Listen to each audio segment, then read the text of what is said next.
Bueno, vamos a revisar noticias internacionales y las repercusiones que también han dejado las nuevas publicaciones vinculadas al caso Epstein.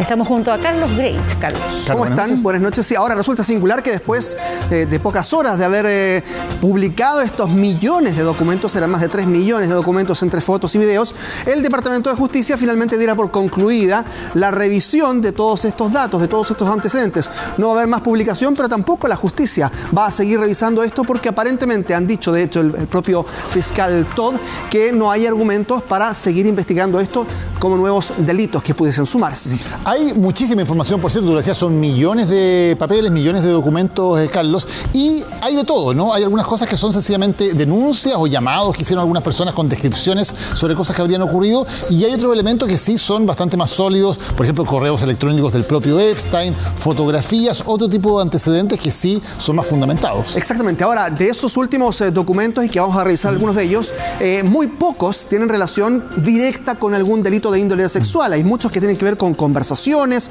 con invitaciones a algún tipo de velada, pero que no necesariamente tienen que ver con haber asistido específicamente a esos lugares. Ahora, respecto de Donald Trump, el presidente de Estados Unidos acaba de hablar hace algunos instantes en la Casa Blanca, después de que el Departamento examinara, el Departamento de Justicia, algunas conductas sexuales inapropiadas en relación con Epstein y estas fiestas, pero no encontró información creíble, ha dicho el Departamento de Justicia, que mereciera una investigación más a fondo, más allá de todos los antecedentes que hemos conocido. Ha hablado Donald Trump no solo de lo que ocurrió anoche, por ejemplo, en la premiación de los Grammy, donde también lo relacionaron de una otra forma. El presentador ya lo había dicho, que incluso podría eventualmente tomar acciones legales contra el presentador, sino también del por qué se cierra esta investigación, dice. Y todo tiene que ver con una maquinación del Partido Demócrata, es algo que ya le hemos escuchado, pero aquí revisamos esa reacción. La cantidad de tiempo que se está desperdiciando, ya sabes, cuando Epstein estaba vivo, hace como 10 años, a nadie le importaba, pero solo lo estaban haciendo. Y luego, porque Bill Clinton es una parte tan grande de eso, los demócratas lo están impulsando. Y el problema es que resulta ser que son los demócratas los que estuvieron y conspiraron con Epstein.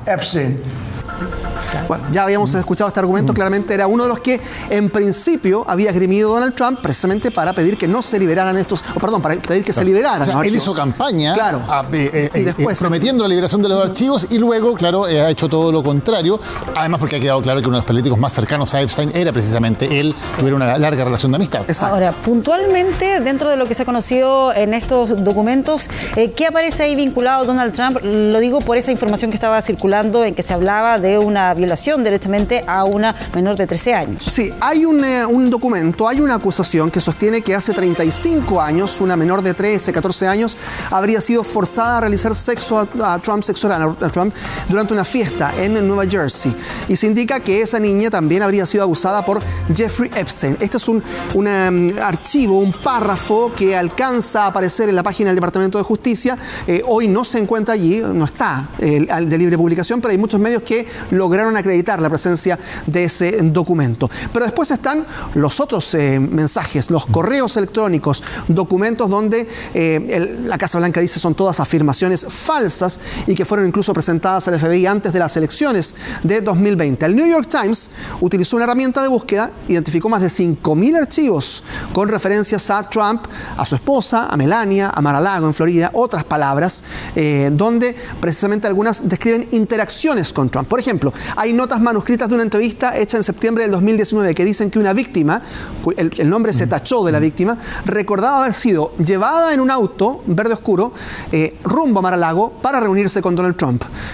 Pero no se sabe finalmente si ese encuentro se realizó o no, dentro de muchas otras. Momento en que Trump era presidente, en su primer periodo. Exactamente. Pero, por ejemplo, otras personalidades, principalmente del mundo empresarial que están mencionadas, Bill Gates, ahí recién veíamos, ¿no? Un correo.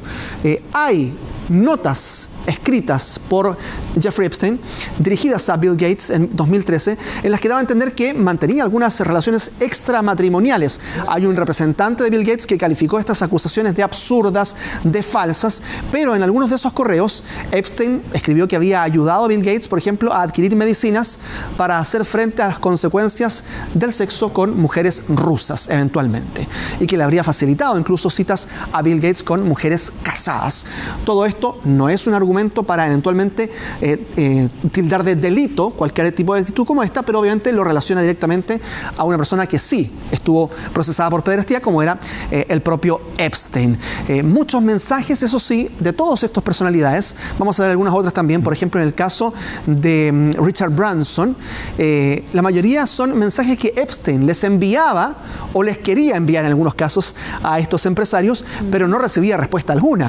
Y esa es la principal defensa de la mayoría de estos empresarios. Claro. Nosotros éramos invitados a veces, a nosotros nos llegaban mensajes, pero nosotros no respondíamos o simplemente no íbamos a estas fiestas. Y si no me equivoco, Carlos, es la misma respuesta que daba Elon Musk hasta hace un tiempo, que él había rechazado invitaciones. La diferencia es que ahora aparece un correo donde él pregunta por una de esas fiestas. Exactamente. Hay un correo que aparece donde Epstein y Elon Musk intercambian algunos mensajes, comparan incluso sus agendas a fin de encontrar el tiempo para reunirse, ya sea en Florida o en el Caribe.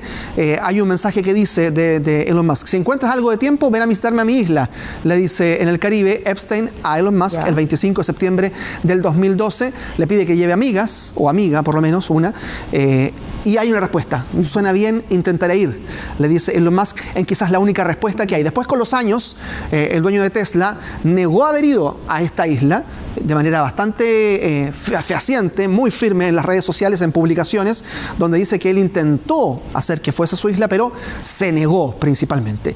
Esos son algunos de los argumentos que han entregado. Richard Branson, uno de los principales directivos de Google, Sergey Brin también, todos ellos invitados eventualmente a las fiestas, invitados a la isla, algunos mensajes incluso casi persecutorios, dijo el propio Elon Musk en algún momento, pero luego de eso, nada, y ese es el principal argumento que hace que por ahora los empresarios se desmarquen de la figura de Epstein y por otro lado la Fiscalía haya decidido cerrar por ahora esta investigación. Muy bien. Carlos Grech, muchas gracias por acompañarnos acá esta noche. Nos vemos. Muchas gracias, buenas noches. Cambiamos de tema ahora para contarles que ya es oficial la postulación de la expresidenta Michelle Bachelet a la Secretaría General de las Naciones Unidas. Fue anunciada hoy por el presidente Gabriel Boric. Sí, la exmandataria fue inscrita por Chile, México y Brasil en conjunto, mientras José Antonio Kast reiteró que decidirá si la apoya o no a partir del 11 de marzo. Chile nominará a nuestra expresidenta Michelle Bachelet Jeria como candidata a la Secretaría General de Naciones Unidas. Lo anunció en septiembre en el marco de la Asamblea General de Naciones Unidas en Nueva York. El presidente Gabriel Boric informó así al mundo que la exmandataria Michelle Bachelet era la carta de Chile para el más alto cargo de la ONU. Y más de 4 meses después lo concretó, acompañado de los embajadores de México y Brasil con sus respectivas banderas como telón de fondo. La candidatura de la presidenta Bachelet ya ha sido inscrita en Naciones Unidas, será presentada conjuntamente con los países hermanos de Brasil y México, los 2 países más poblados de América Latina. Es un gran honor para Brasil apoyar la candidatura de Michelle Bachelet. En 8 décadas de historia es hora de que la organización finalmente sea liderada por una mujer. La trayectoria de Bachelet está marcada por un espíritu pionero. Con la nota diplomática firmada por los 3 países, la candidatura ya es un hecho y el perfil de la campaña lo describió la propia protagonista. Pese a las dificultades caracterizadas por un contexto geopolítico desafiante, seguimos apostando por fortalecer las herramientas del multilateralismo, modernizar Naciones Unidas, reconociéndola como el espacio de encuentro, diálogo y búsqueda de soluciones comunes más importantes del mundo.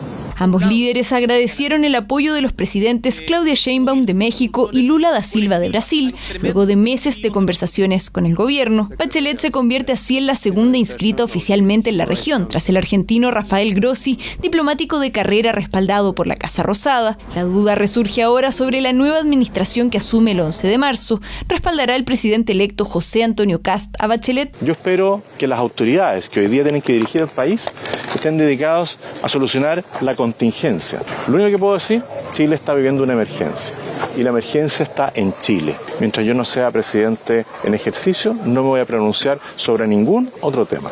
Bueno, al presidente electo le va a tocar ser gobierno en marzo y podrá darse cuenta de que ser gobierno implica atender a las emergencias, pero también a muchos otros problemas. Las relaciones internacionales y la política exterior no para, no cesa. Y en la oficina del presidente electo también se debatió el tema durante la jornada. La candidatura de Michelle Bachelet nace muerta precisamente gracias a los comentarios sistemáticos que ha hecho Gabriel Boric. Es evidente que esta candidatura va a ser vetada por parte del presidente de Estados Unidos. Lo que se ha hecho hoy día es una presión indebida porque pone al presidente en una situación tremendamente difícil. Se enmarca dentro de una deslealtad. Lo que viene es el despliegue internacional de Bachelet. Mientras la incógnita se mantiene, usará su poder de veto a alguno de los 5 países del Consejo de Seguridad.